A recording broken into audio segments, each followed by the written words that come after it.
friends, and mostly enemies.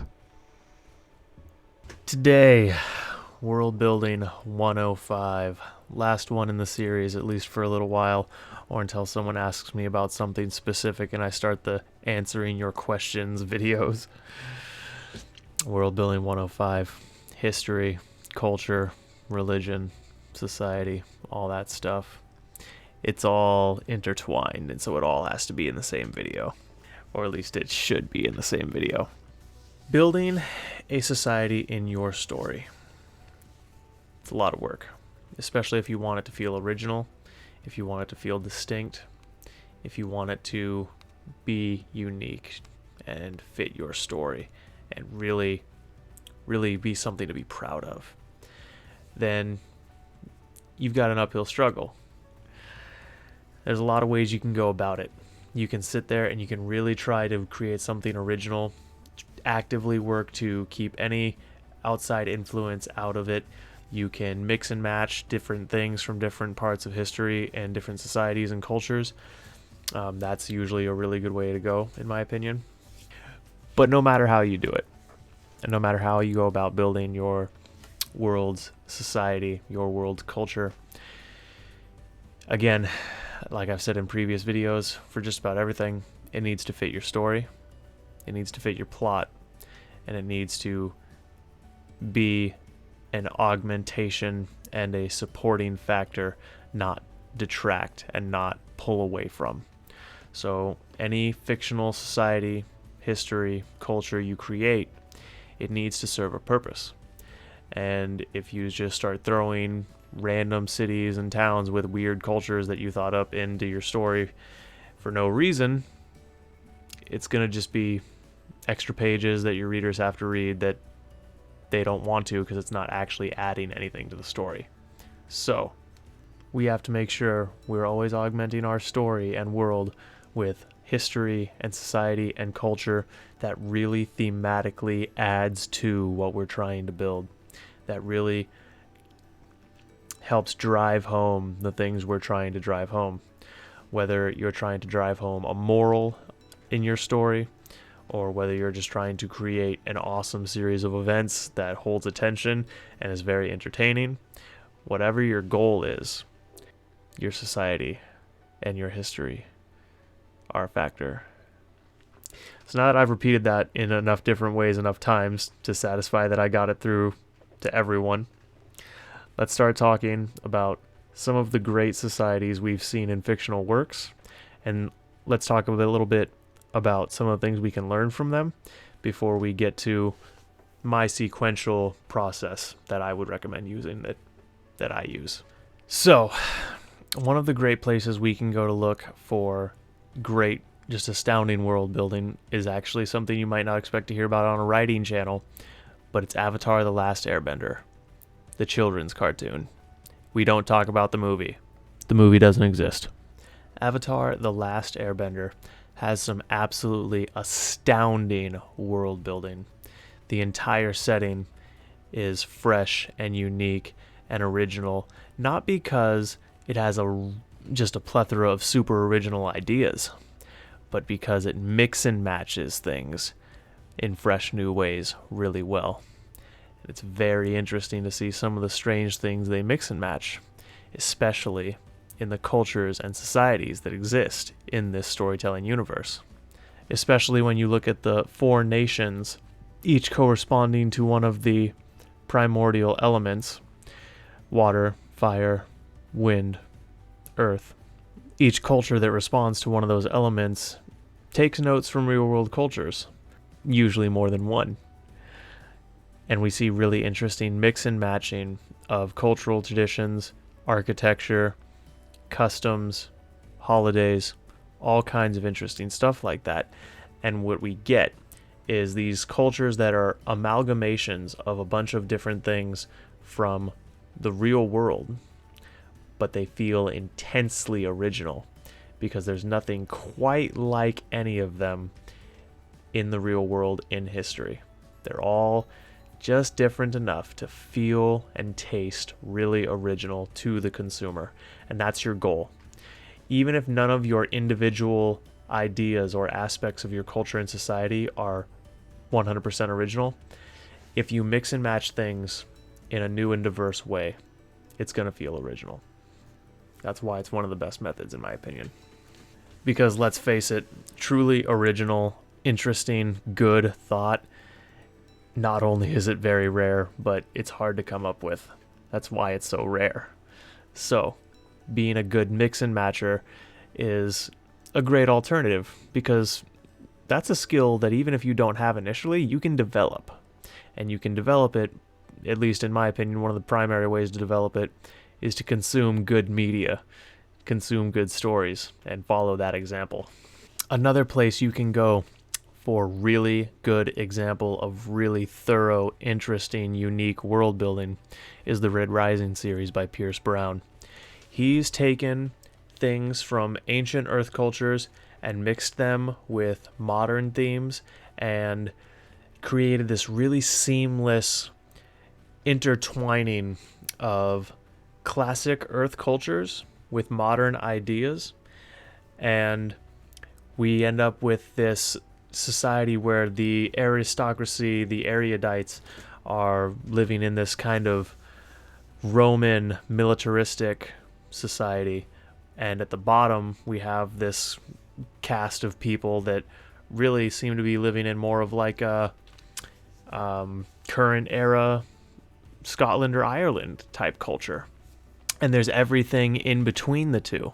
Right in the middle of the caste hierarchy, we have the Violets, who by and large seem to have sort of a cyberpunk culture.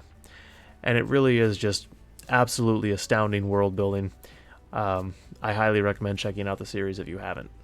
And again, he can have all these different cultures exist one on top of the other because he's ordered his society in a caste system where your birth determines your social rank, what you're going to be doing for the rest of your life, etc., etc.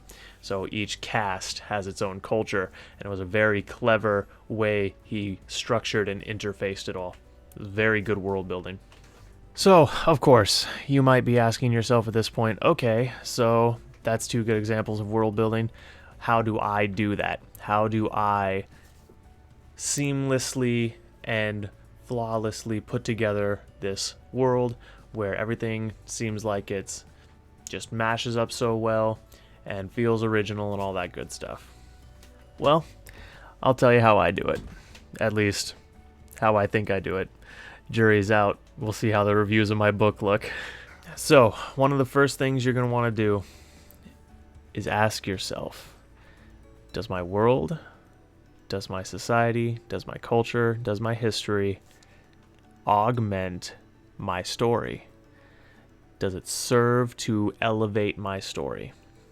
And one of the main ways you can make sure that your, let's just say, society is serving to elevate your story is your society creates problems for the protagonist, whether they're moral, practical, or some other kind of problem.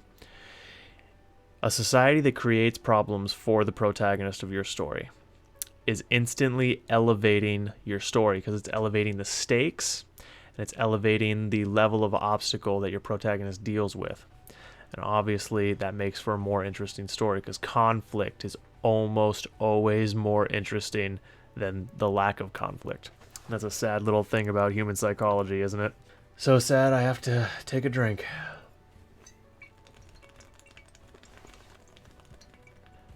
Another thing that you should be asking yourself is, does my culture and my society and everything else line up with all my other world building aspects?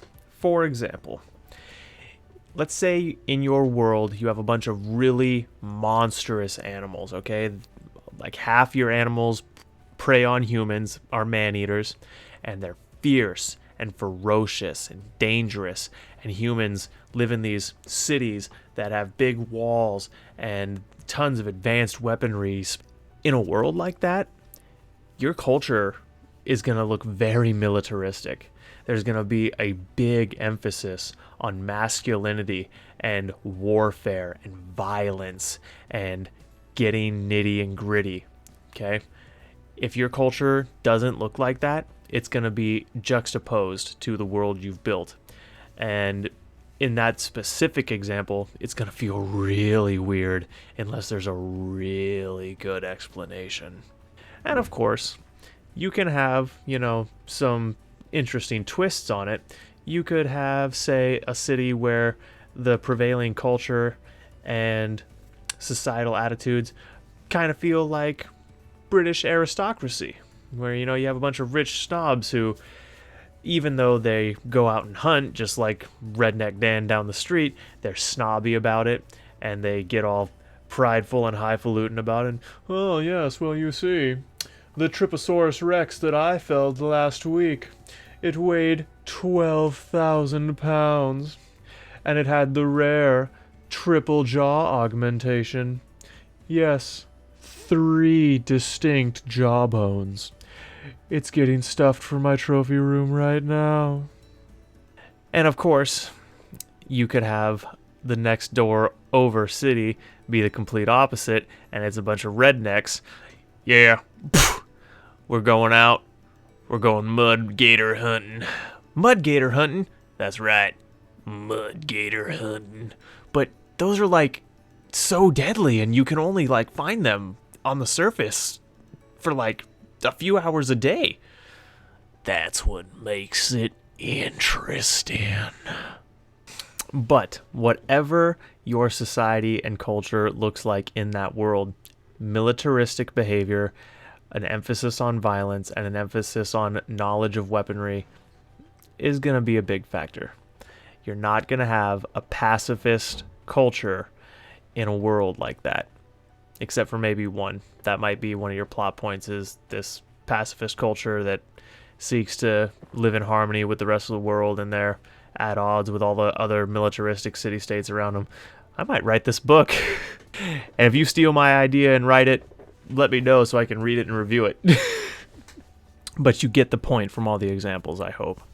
You get that society and culture are reflections of the world we live in terms of the geography, in terms of the neighboring cultures we deal with, in terms of the period in history we're in and the technology that we're exposed to. Society and culture, all these things affect it. And so we have to really take into consideration everything that's going on around a society when we're shaping its culture in our story, as well as what things we need to do to make sure that it's augmenting our story. And again, one of the great ways you can do this is ask questions to yourself. Is this society that I've placed my protagonist in creating obstacles for them? Is there societal and cultural goals and standards that they're trying to meet or exceed that propel them and the story forward? Are there societal and cultural factors that are hindering their progress? If your answer is no to any of those questions, you should probably make it so. Again, makes for an interesting story. So, really quick, in final recap, and it's not much of a recap because it's going to be really, really quick. My process is basically mix and matching different cultures, different societies, religions, whatever. I mix and match them, I create Frankensteins, and then I check my creation against the world that I'm putting them in to make sure they fit. And pretty much the main way I do that is I ask myself the questions that I've gone over in this video. Does your society and culture fit inside your story? Does your society and culture pose challenges to your characters? And does your society and culture line up with the other aspects of world building that you've already done?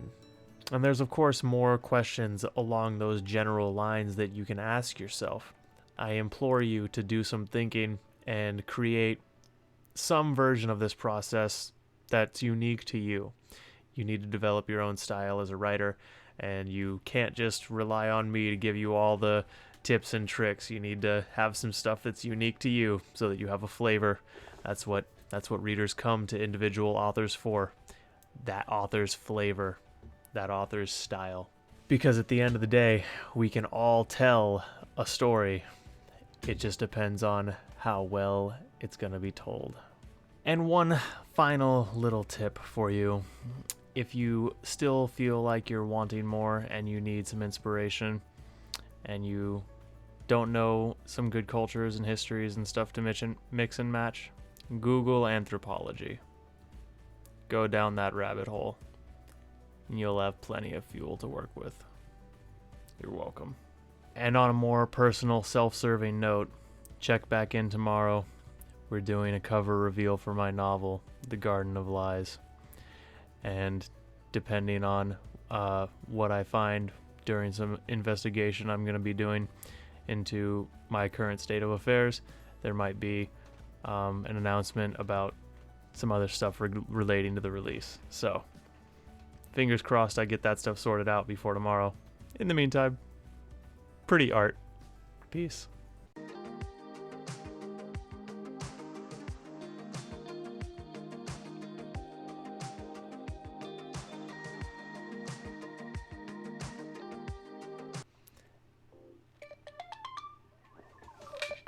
Best friend used phone call. Best friend used phone call. It was super effective.